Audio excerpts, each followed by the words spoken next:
इसका न्यूट्रल, ये न्यूट्रल में है, ये ऑटो है, ये तो इसी से ही बंद होती है, इसी से ही स्टार्ट होती है गाड़ी। अस्सलाम वालेकुम मेरे दोस्तों तो मेरे भिरावा उस्ताद जी, क्या हाल है? ठीक हो? अच्छा, आज आपको जो है ना वाल्वो 420 का रिव्यू देते हैं, जैसे पहले हमने आपको एक्ट्रेस का दिया था।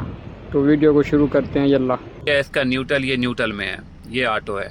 ये होल्ड पे जब आप करेंगे, जैसे कोई बंदा उतरता है तो चाहता है कि एक ही गियर में मैंने गाड़ी उतारनी है स्टॉपर पे, या मतलब छोटे गियर में, तो इसको होल्ड पे करेंगे तो ये गाड़ी एक गियर में आ जाएगी, जिसमें भी आप रखना चाहो।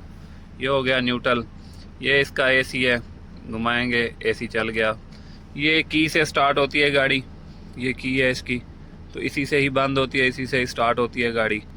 बाकी कोई इसमें ज़्यादा कोई ऐसे फंक्शन है नहीं जो आपको बताए जाएं। दुआ में याद रखिए।